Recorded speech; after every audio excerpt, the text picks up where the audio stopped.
Sarah, welcome back to Halloween Daily. It's great to see Thank you you. again. Thank you for having me. Of course, you're once again involved in so many cool projects as you always are. And it wasn't too long ago when we talked last. It was back around springtime, I think, and it was actually right before the release of Popeye the Slayer Man. And we Yes. talked a lot at that time about this recent trend of all of these childhood classic characters that are now becoming public domain and are, of course, instantly becoming made into horror villains and slashers and just various horror characters.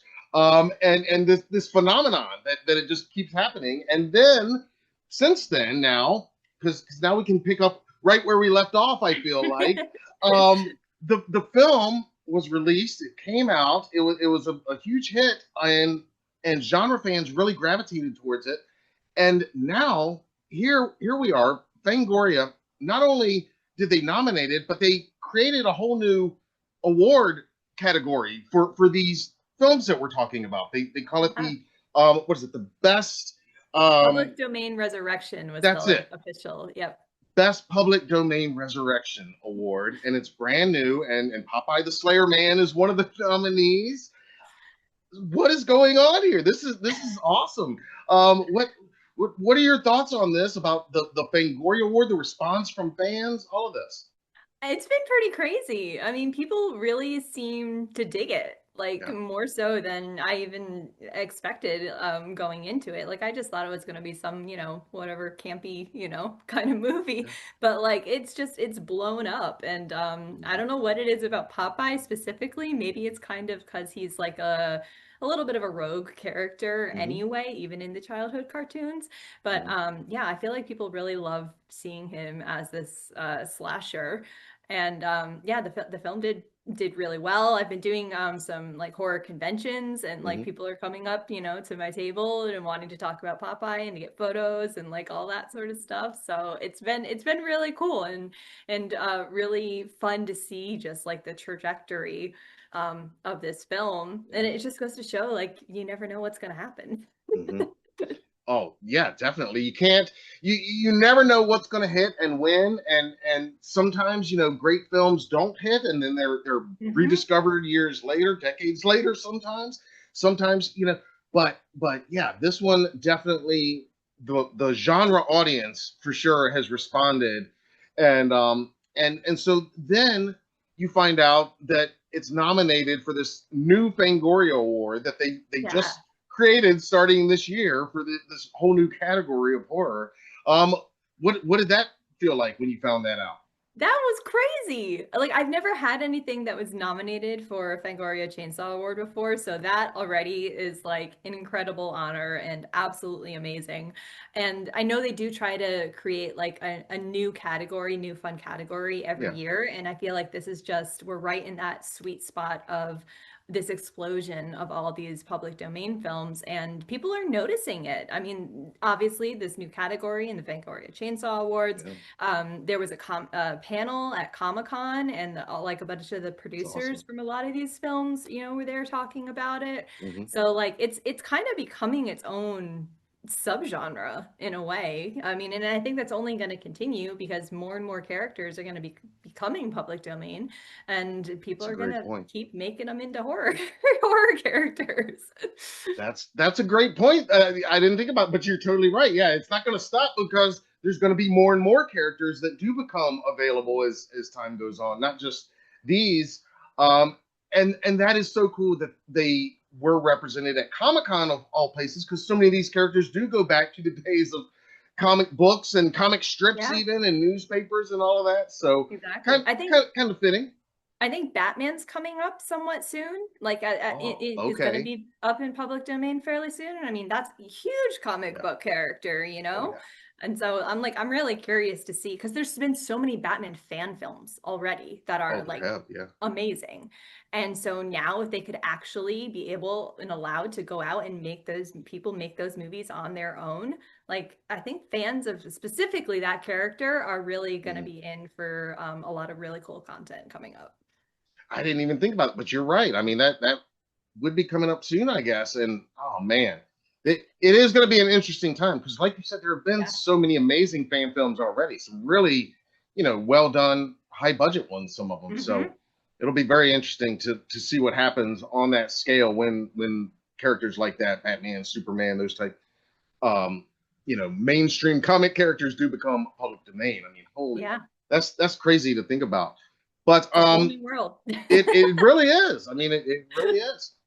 So the Fangoria Awards, and I understand you're a presenter on this year's show as well. Are you able to say what category you're presenting? I don't know if I'm allowed to say that Okay, yet, so I'm might be a not going surprise. Okay, to. Yeah. yeah, we don't want Um, to get you in trouble, but but it is not the public domain resurrection okay, category. I will say that there is no conflict of interest. gotcha, gotcha. Okay, awesome. Well, we're gonna be watching now. Did you grow up reading Fangoria like I did, like so many of us did? Have you always been aware of the Chainsaw Awards and just of No. Fangoria as a brand? So when I was growing up, like I didn't even kind of really know that horror even existed that much. Like I was fairly sheltered and Hmm. traditional good family values. Like I wasn't allowed to watch The Simpsons because their family values weren't, Right. good enough. Hmm. So it wasn't until later, and it wasn't until I actually really started even working in horror that I kind of discovered it Yeah. and was like, oh my God, like there's an entire world and community of people here, and this is amazing.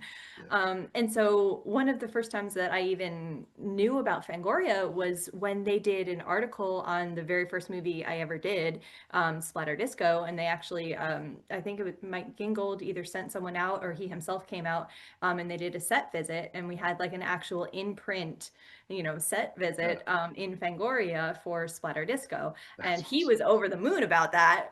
And I didn't, at the time, I didn't fully realize like what a Hmm. big deal that was. Right.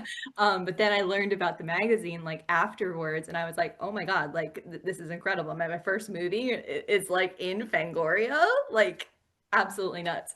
And so since then, I have become more of a consumer and definitely more passionate about that brand specifically. And they do so much for the community, Oh yeah. honestly, the horror community. And they've always been leaders of the genre. And even the way that they've revitalized the magazine now, with Hmm. everything that Phil Noble has done, like I think it's really smart. And I love the brand overall. Yeah. Yeah. I'm a big fan, and again, before the days of internet where so much of and behind the scenes bonus features, even that's where a lot of us got our first kind of behind the scenes looks at some of these movies, and yeah, I mean today with the Chainsaw Awards, I love what they're doing because it really does feel more than ever that it is kind of horror's Oscars, really. Yeah, It's our genre award show, and of course absolutely. it has to be Fangoria that does it because they're that cornerstone brand, like you said. So I watch it every year, just like watching the Oscars or anything like that, Hmm.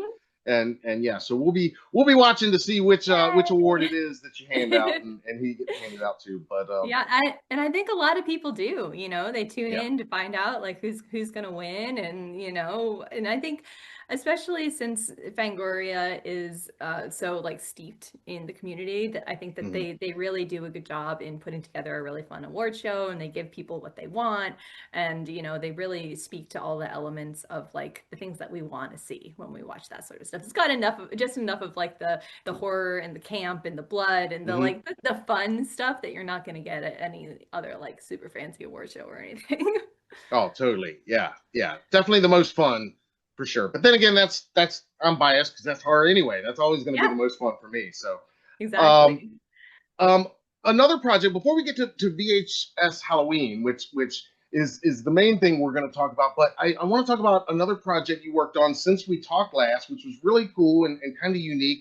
But you participated in the script reading for the unproduced Halloween Returns Yeah, script for the what is it, the Yorkie-thon Yorkie-thon. fundraiser, and Yes. um and I watched that live. I was one of the ones out there watching live as it was happening, and it was awesome. I mean, I've talked about it here on our channel before, but I really enjoyed that because I had not read that script. I'd read, got little bits and pieces of it over the years, but to hear it the whole script and presented that way, I found it really entertaining. Is obviously a massive just Michael Myers fan in general. Can you talk a Hmm. little bit about your involvement in that, and maybe you can tell our viewers that might have missed it, the characters that you read as?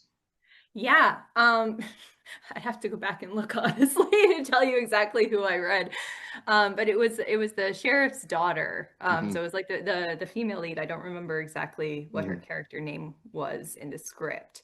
But it so the Yorkie-thon is something that Adam Green and Joe Lynch do every year, Hmm. and it's a fundraiser for I think it's Save a Yorkie Hmm. Foundation.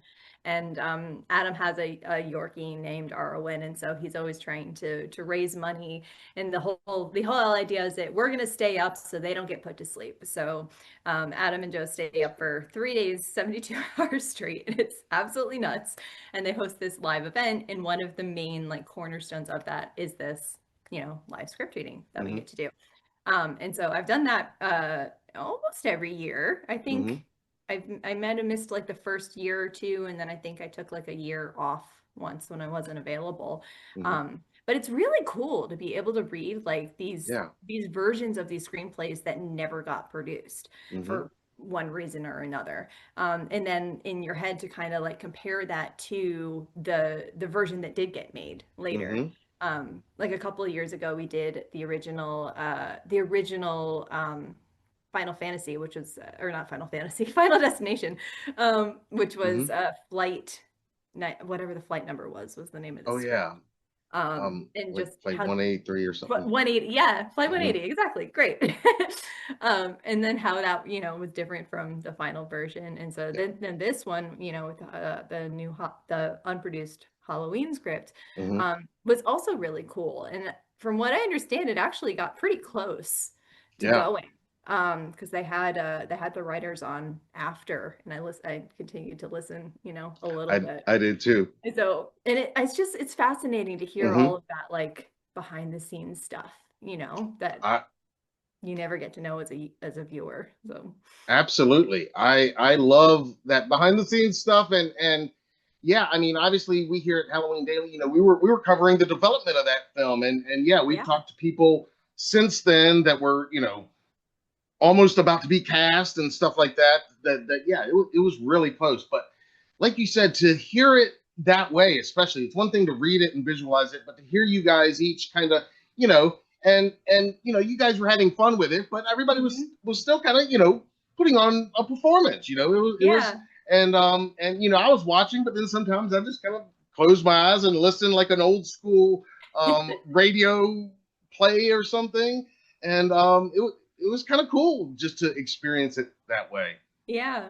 I always like whenever I'm doing them, I feel like I have to go back and Hmm. afterwards like actually read the script in order to Hmm. like totally understand what was happening, because I'm so like Yeah. focused and invested in like doing my part and making sure I don't miss a line and like trying to give a performance even, to Yeah. make it all like interesting and fresh, that I'm not really paying attention to like absorbing the story. Right. I'm just trying to live in it, so that I always try to go back and like read it again after Hmm. to be like, oh, okay, now I understand. Absolutely. Well, I can understand that too. Being so invested in the moment, but um, that was an awesome moment. And then I also loved during that script reading, seeing Michael Myers show up in your feed, and it's like I was waiting for somebody to say something about it, and it's like he's I'm like, are they going to comment on this? Like, who else is seeing this? Like, Yeah, there's Michael Myers. I thought that was an awesome touch too. it was really That fun. that, I that didn't you even had that know. special cameo.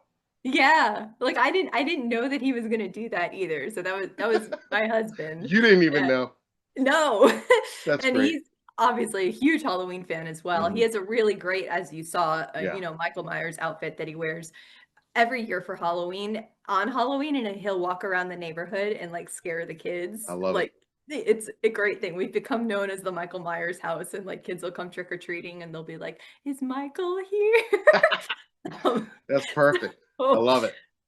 yeah, so he had that, really great outfit, and yeah, I didn't know he was gonna do it. And then I also didn't know how much was going to be seen in the feed because Yeah. not everyone was on camera all the time, you know? So Right. like they're switching between people depending on like who's talking, what's happening. So I'm like, are people getting this? Like, did they see what's happening here? Because like, yeah, really fun. Made it really fun. Yeah. Yeah. I thought it was great. I thought the whole thing was great. It was a lot of fun. Um, and that must have been fun for you too. Again, just to maybe play in that world, that Michael Myers franchise world, Yeah. just a little bit, Yeah, like dip my toe in, Yeah, get just a little taste. I mean, who even in knows that if they're gonna make capacity, more, sure. but Yeah, yeah, like it would be that would be such a cool, franchise to be part of, honestly. Like yeah, I think that would definitely be up there in terms of like I would rather be in a Halloween franchise than a Friday the 13th franchise personally. yeah, So yeah, that's yeah, my little bit to try to get into that. yeah, yeah. Definitely, definitely up there on the wish list of dream roles or dream franchises to have something in. I Yeah, imagine. absolutely. Very cool. Well, they're making the video game now, so now Yeah. they're looking at like voice talent, I imagine, and Mhm. motion capture and all that and everything. So, and then we'll all get to play as Michael in the game because I've been known to go trick or treating as Michael Myers and stalk the neighborhood a few times myself. So, but now we'll all be doing it in the video game, I guess, soon. Yeah. Yeah, I don't remember. I remember reading that Mm-hmm. that we were working on that and it was going to be coming out soon. So, Yep. be Yep. cool Coming to out next see. year, definitely. Awesome. Um, so let's talk a little bit about VHS Halloween. As we're Yeah. recording this, it's about a week before it's going to be released on Shutter, and then this interview is going to come out on release day. So if you're watching this interview, it's streaming on Shutter. So Woo! probably pause, go watch it, then come back and finish the interview, and that way, in case we border on any spoiler territory, we won't spoil anything for you. But yeah, it's streaming on Shutter, and it is the latest in this, I want to say, long running franchise. It doesn't even seem like VHS has been going that long, but I guess it has now. I guess I'm just getting old, but I think Yeah. number eight, I It think. feels like kind of new, but I Hmm. think 2012 was the first one. I guess so. Yeah, So this is the eighth one, the eighth movie that it they've is. done. Because I wanted, since I'm now part of the franchise, I wanted to look it up and like be informed. And Yeah, there's definitely a few in there that I haven't seen yet. So I've been trying to yeah, go through and catch up on all of them as this is yeah. all happening.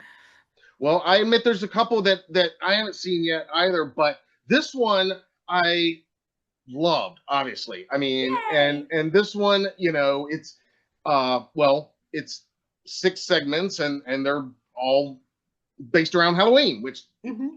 it's like a mini Halloween 2 hour Halloween film festival, basically. And I love that about it. And your segment is called Home Haunt. Hmm. Um, well, I'll let you talk about it. How did you get involved? You're one of the leads in this segment, and it's one of the most epic segments, I'll say, in the film. Thank you. All of that credit goes to our directors. So Mm-hmm, R.H. Norman and Micheline Pitt Norman, they had this incredible concept, and they, pitched it to Shudder, and they were chosen as one of the ones to be a director during mm-hmm, this latest installation. And my involvement with is also completely due to them as well, because we've been friends for a long time, and just I really mm-hmm, respect them as filmmakers mm-hmm, and as people. They are just wonderful, generous, lovely, amazing, creative people, and I've mm-hmm, been wanting to work with them for a long time. If you haven't seen their short that they did, Grummy, it's incredible. It is like absolutely, it is like Jim Henson level. The world building that they did in there is off the charts. And so they were kind enough to ask me to be part of their segment, which I was over the moon about. And especially knowing them and their aesthetics and their attention to detail, I knew it was going to be next level incredible. And mm-hmm, it was. And so without giving, any spoilers away, really, it's essentially about a family who do a, kind of rickety old backyard home Hmm. haunt every year that's been growing ever since the kid was little, and now he's a teenager and he doesn't want to do it anymore. Right. So this is like, all right, let's do it one more time. And they get a haunted record that curses the haunt, and the haunt comes to life. So, and then we have to Yes. battle our way through the haunt. And yeah, it was amazing. Like honestly, again, if you could see what they did with Grummy, that sort of level of set design is what they brought to Home Haunt. And I've never been on a set like that before. And I don't think you even get to like fully appreciate how beautiful it was within the Hmm. found footage format, Hmm. because that's just the nature of found footage. You're not Right. lingering on a specific shot. It's moving Hmm. very quickly. I, I kind of wish it was slower so you could actually Yeah. get to see all the amazing stuff that they did, especially with so many time constraints and tight budget and like all of that sort of thing. So, yeah, I'm so proud of them and so thankful to actually be part of this segment in this project. Well, and I'm glad you mentioned that about the set design and how you know because well, I talk a lot about rewatchability and Halloween films in general, just because they're set around the seasonal aspect. Mhm. They lend themselves to rewatchability, I think sometimes. But I love just films in general that have that rewatchability. And I rewatched your segment today, and I was thinking the same thing. It's like I want to rewatch this one so much just because there's so much in the background that Yeah. that you can just pause and so many details like from the 70s and then from the 80s and even just little decorations in the background that totally bring that nostalgic like that feels like authentic 70s Halloween decor or 80s Halloween decor. And a lot of it really was. I Hmm. mean, like a lot of the what was brought to that set was Micheline's own from her own personal collection, That's because awesome. she's a giant Halloween fan Hmm. and horror fan, and so a lot of that stuff she's just been collecting for years, and it's hard to find those things Yeah. these days. So in order for it to really be and feel authentic, she had to bring, her own things to that. Not to mention that this was shot in June, and you can't go out and buy pumpkins in June.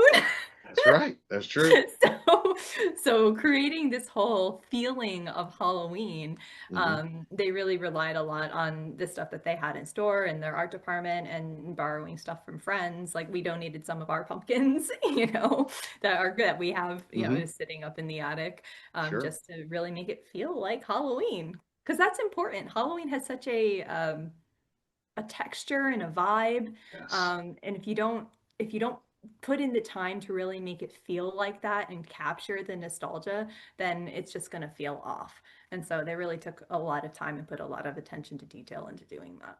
And it works. Totally pays off. Yes, yes, it definitely does. It is loaded with Halloween atmosphere. I call it Hallowsphere, and that's it's what you're talking about. That Hallowsphere is thick, and I mean in the whole film, but in that segment especially, it's very thick Hallowsphere, and I love it. And a lot of it is that attention to detail and just having the stuff that they know, you know, we're not going to be able to focus on, but it's there, and you could like pause and like you said the nature of found footage you're not going to get a clear shot of a lot of that but Yeah. it's there and it's amazing and the way you described the plot it is very much yeah it's a haunt that comes to life pretty much and it's this kind of almost wants to be the haunt of every neighborhood, but then it Hmm. becomes the ultimate haunt that like you always wish you could experience but never could, and it kind of you watch it become that, and that was a lot of fun for me, and just the I guess the throwback, the vintage feel, Yeah. and I guess all the VHS kind of had that because of the VHS aesthetic of all of them, and it's that 80s 90s time was the VHS time. Yeah. Um, can you talk a little bit about the styles? You again, part of it's in the 70s and then part of it's in the 80s. So you got to rock some different decade Yeah. hairstyles before getting into Halloween costume. What was that like? Was that That fun for was you? so fun. I love Yeah. doing period stuff. Like Mm-hmm. honestly, I love period stuff. I wish I could do more. of it. I feel like, and I've been told by, some people that I have very classic features, so like it lends well to doing that Hmm. sort of thing. And so actually getting to be in multiple decades was awesome. So I was wigged the entire time. So my hair is always in a wig, going from, the 70s with like the Farrah Fawcett, Hmm. blowout, and then the 80s like curly perm, Yeah. which was super fun. And then the different costuming to match for each of those as well. And again, that all of that is really, it was Michelin's vision for those. She really had the specifics of what she wanted for the hair and for the makeup and for the wardrobe. And a lot of the wardrobe, again, is her own personal, because she just is such a collector and fan, and really spends a lot of that attention to detail to make sure that things are right. And then moving into like the 80s and then getting to Hmm. do like the Bride of Frankenstein, Yeah. a costume, Hmm. which is one of my favorite Universal monsters, Oh like yeah. the bride story and the Frankenstein's monster story, that is just so like heartbreaking and heart-wrenching. Yeah. Like, so getting to do a, period version of that character as a costume, was also just amazing. And it's all like, it's all has that, like you said, that nostalgia Hmm. Halloween feel to it, and they created this world that we could just go play in and be actors in. And I think that was really cool. And I think also like with the way that you shoot found footage, because it's not those like static setups, you really are interacting so much more with the environment. It's more like Hmm. doing a play. Like it's always happening. You're Yeah. making it live consistently, throughout, while everything's shooting, because you don't know where the camera's going to go. I mean, you have an idea of, okay, it's supposed to go this way, but it might catch Hmm. something, out of the corner. And so you have to always be moving and always be going, and the world has to be fully realized, in order to make everything flow consistently, and hopefully uh, make it get done quickly. Yeah. Well, I imagine it would have to be, and I was going to ask that, like, how much, like, did you guys have to rehearse? Because, I mean, like you're talking about it being almost like a play. I was when I Hmm. rewatched it today, I was thinking about that part. That I imagine you guys had to work a lot of this stuff out ahead of time, or practice or rehearse it a few times. Yeah, definitely. So we did some character like acting rehearsals, Hmm. like walking through the set, the Hmm. script. The actor that played our son Noah lives in Northern California, so he wasn't able to be there physically, but we did it on Zoom. So Hmm. Jeff, who is my husband, and myself, um, uh, and so we just walked through the script essentially, and what do you feel about this? How is this character evolving? And that was one of the really great things about working with RH and Micheline as well, is they wanted a lot of input, and they were totally open to changing things that were happening in dialogue based on that initial read through and Hmm. rehearsal. So there were just definitely things that were in there that didn't end up getting shot. So I think that rehearsal period was really useful, not only for us as actors, but for them as well, to really further Yeah. refine what this was going to Hmm. be. But Sure. then when it came to shooting it, this whole thing was shot in 5 days, Wow. which is nuts. Yeah. um, so we had to be as quick as possible in terms of like the blocking rehearsals, because we Hmm. couldn't do rehearsals in the actual space until we got there. So we had kind of tried to do like a limited amount of blocking rehearsals. Like, let's Hmm. pretend this is a hallway. Where are you gonna go, like within that hallway, Right. to have a general idea, so that when we actually got there, it would move quicker. Since those days are so tight, trying to pack Yeah. in so much. It's gotta be. Um, and one of the more interesting things that I found specifically Hmm. with found footage in what we had to shoot, like specifically that hallway scene, so there were three different variations of that RH was like, well, we could do this or this or this. And normally you would just make that choice in editing. You would, get the coverage of the long version of the scene Right. and then cut it down. But because it's found footage and everything is like essentially one take, and yes, there are some cuts hidden in there, Hmm. you couldn't do that. So we actually had to shoot that sequence as the three different variations of the scene, the long version, the medium version, and then the short version, so that he would have everything he needed, so that he could then make the decision when he was in editing, based on how everything was flowing, like what version of that scene would fit best. So that was definitely a different thing also than what I'm used to working with, because again, it's that's specific to the found footage format Yeah. as opposed to the other films. Yeah, and this was your first found footage project, I guess? This is Or technically had my you? second, actually. Okay.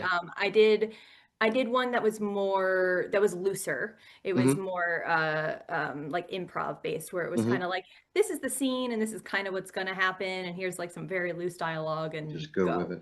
it. Mm-hmm. um, so that was like my first found footage, but this one was much more structured in terms Yeah. of like story and the dialogue and like things that needed to be hit. And was it a unique experience being directed by a married couple, or I imagine that doesn't happen too often? But I mean, I work with my wife on we're partners on all of our projects, and also I understand the challenges and rewards that all that can be. Was it like they share one brain and speak for each other, or would Yeah. would it be more like one would take one aspect of the directing and one would take the other, or what? How did you find that experience to be? I thought that was interesting too, because Mm-hmm. yeah, you're right. I've never had a co-directing team like Mm-hmm. working at the same time. Yeah. And I think while they both had like eyes on everything, they also played to their strengths. And Yeah. so Micheline is I mean, she's done every single, she can do every department on set. She's done costume design and makeup design and set design, and she's a fashion designer, and she has such an incredible aesthetic. And so I think that her focus was more so on making sure that that was all perfect than Mm-hmm. necessarily RH, where his focus was more on the camera and the lighting. And then they also both they were tag teaming with the acting as well, in terms of like, well, one would notice like one thing and give a specific piece of Mm-hmm. direction, and then the other would be, like adjust it a little bit. So they were definitely working as a team in that way too. And I think, I mean, they were 100% on the same page in terms of like what this was going to be, and what their Yeah. vision was. And so in that way, they actually had definitely one brain. Yeah. But then you get two people, Yeah. you're doubling up on your ability to divide and conquer based Mm-hmm. on where their strengths lie, which I think really works in their favor considerably. And probably especially considering a 5 day shoot too, being able to manage that, I would think. Yeah, exactly. I mean, yeah, it's so ambitious Mm-hmm. Yeah. for 5 days to try to pack, all of that in. Yeah, I mean, different periods, different decades, a full head to toe creature, Yeah. like prosthetic makeup, a different one every single day, like nuts. Like it's like they put all of the energy into making a feature film, and you just like did it within 5 days. And like every set that we were in, it would be built, we would shoot Mm-hmm. the day, and then it would be torn down, and the next set would be replaced on that same stage. So like there was no room to do pickups. Yeah. No going back. There's no going back. And what you got is what you got. Oh man. And you hope that it's gonna work, because there was no room for error. Like it was nuts. And there's a awesome, a wicked witch in this too. I mean, Yes. even before people have seen the film, I think there's been photos of her out there, Mhm. and she's the classic green witch, which is like an icon of Halloween. But Yeah. there's been articles that she's never really been featured prominently in a horror movie like this, and so Yeah. was that cool getting to see a true like wicked, So gruesome, cool. classic witch? It's so cool. I mean, I won't spoil all the Yeah, creatures. All of the creatures and the creature makeup that was done for is like absolutely incredible. Like you're yeah, walking into a fantasy, like a nightmarish, surreal fantasy, where you have these incredible like creatures that you're battling with throughout, the segment. And so yeah, the witch, and she was the loveliest person also.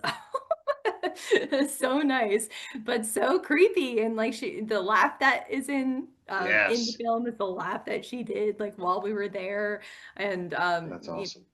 again, not to give spoilers, but how she how do I say this without giving it away? How she attacks some Hmm. of the children and just seeing like that like gleeful evil gleefulness Yes. to her was just it was so fun. It was so fun. Like it was yeah, a complete world that I would want to live in. A beautiful Halloween world that I would want to live in forever. Yes, yes. Well, it's awesome. Like I said, it's so much fun to watch, and the whole film is, all the segments are great. But yeah, that home haunt one is definitely an epic one.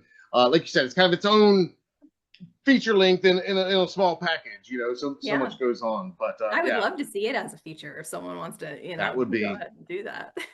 that, and we've seen stuff like that happen in the past. Something that starts Yeah. as a short and something like one of these, and then it grows. Um, and we see a lot of these filmmakers that start in these VHS films. They go on and make these features that are big hits and big kind of genre moments as well. Yeah. So, VHS has a long history of being a great springboard, yes, for so many artists and creatives. And so like it's really cool and I'm just really like thankful and honored to like be part of that. So definitely, definitely. Well, I know our audience is going to be watching it this Halloween season. Of course, it's timed yay. perfectly for the release, Yeah. and again, this one's special for us Halloween people. They're all good, but this one's for us. This was truly Can you for us, believe and it took them this long to do a Halloween one? I know. You think that they would have figured out? I mean, yeah, number 8. I mean, come on. Yeah. Like that's I love like other Halloween horror anthologies, like Tales of Halloween and of Oh, course me Trick or too. Treat, like Yes, they're things that I watch every Halloween. So hopefully this is going to be one of those things for everyone as well as now part of like the annual Halloween viewing. definitely. I think it's going to make a lot of our rotations for years to come. Yeah. Now, before we go, we got to talk a little bit about the Halloween holiday. Last time we talked, you talked about your collection of Funkins, and Yeah. and and you said that you used some during filming of this, and Hmm. all. Have you guys started pulling them out? I guess you got a few Some out. of them. So that was going to be one question if you started pulling them out as we're recording this. So I guess the Some answer is of yes on them. that. So because we did use some of them we for the shoot as just like additional so they could fill in. And then I also did a photo shoot for VHS. And so again, we used our pumpkins for that too. And so like at Awesome. that point, it's like, well, why am I gonna climb up into the attic and pull them all the way back up here when it's, 2 weeks to Halloween? We might as well put them up. Just getting out some of our pumpkins so far. There's still a lot more decoration up in the attic that I have to pull down and we need to start pulling out. We just got back from Fantastic Fest for the premiere. So Nice. now that we're home and we'll be here through the holiday season, I think it's time to start, pulling that stuff out and decorating. And that's always the most fun part, you Yeah, know? It's getting definitely. getting all the stuff out and yeah, seeing what you're gonna do with it this year. We started building a new like sign with pumpkins that's going to light up, that's going to be the new centerpiece of the front because you have to do something new, fun and Yeah, different, every year. um so definitely. yeah, I see. Are you starting to get your own Halloween decorations out? Oh yeah, yeah. We've got some out for sure. Of the ones that we put away. Certain ones stay Right. out, but yeah, of the ones that we put away, yeah, we got some outside, some on the inside. But I'm actually a little bit behind as we're recording this. It's almost October 1st, and I'm normally I would have almost all of it out by now. But Hmm. so I gotta admit I'm a little bit behind. Been a little bit Yep. busy, but I got to get on it this weekend and get Exactly. caught Yep. up. I know. It's like by the first, it's like everything needs to be out and up because I want to Right. enjoy it. Like I love Yeah. all the Halloween stuff so much, and we purposefully only put it out during spooky season so Hmm. that it's still special rather Right. than, having it out year round. There are, of Right. course, lots of like spooky things that are year round, but Sure. like Yeah. the main Halloween decor. Yeah. And You I got just, to have. yeah. Yeah, you got to have your certain collection. Um, Now, last time we talked, also there was one costume you said that you'd never done, and I said, well, it's not too late, maybe. So, do you have plans for this year's costume, and is it going to be Batty from Fern Gully? It is not going to be Batty from Fern Okay, Gully. not yet. Okay, No, maybe not next yet. year. And that's going to require, I think, a good amount of work and planning on my part to Yeah, pull that off. yeah, Also, that would. we do try to do some sort of like couples costume, and Hmm. I would have to think like, what could I make my husband wear? What could I could make him one of like those beetle bugs or something, That'd or be great. but right now what we're planning on, or the tentatively, we have two Hmm. kind of ideas, because he doesn't really like to dress up that much. He has this Unless really it's Michael Myers. exactly. He Yeah. has this Well, I can really good understand look. that. I can. So we're thinking about doing Sid and Nancy. That's one Oh, possibility. nice. Or so we've been rewatching Buffy, and in the Halloween episode of Buffy, Willow is Joan of Arc, and she has a close personal relationship with God, who is Oz, and he's just wearing a "Hi, my name is God" name tag. That's So we great. might do that. That's like That's a great. deep cut. Not everyone will get it, but That's good. yeah, it's gonna be one of the two. That's what we're going for. I would also love to do Loved Ones. That's another one that's kind of like Oh, on my list, because that's such a cool movie, and I think yeah. it's another deep cut, cool Hmm. couple costumes. So Awesome. Awesome. Well, I'll be stalking y'all's Instagram in anxious anticipation of which ones you choose, or there's multiple events, so you could always have that's multiple true. costumes. There's nothing wrong with that. That's a You good know, point, yeah. actually. You don't And have to doing, pick just yeah, one. and doing the Willow and Oz, that would be a good low lift alternate costume, especially for him, because he just needs the name tag. Yeah. Right. So, and I do have a suit of armor from when I did a Well, movie there a you while go. ago, and they let me keep my armor, so I could just wear that. Good thinking, Matt. There you go. There you go. That's what we're here for. To help out with these Halloween dilemmas. Exactly. Awesome. Well, whatever it is, I'm sure you both are going to look fantastic. And again, we'll be stalking your social media to see that. And yeah, as we're recording this, VHS Halloween is almost out. But if this interview's out, then it'll be streaming on Shutter, and everybody should go check it out. It's awesome. You're going to love it. Sarah, this has been great. I'm sure we'll be talking again in a few months when you I have hope more so. awesome projects out. I have no Yeah. doubt. Absolutely. I look forward to it. I love chatting with you. So hopefully there's more stuff to talk about not too far from now. Absolutely. We'll definitely do it. Always a pleasure here. And of course, from us to you and yours, we've got to wish you a very happy Halloween. Happy Halloween.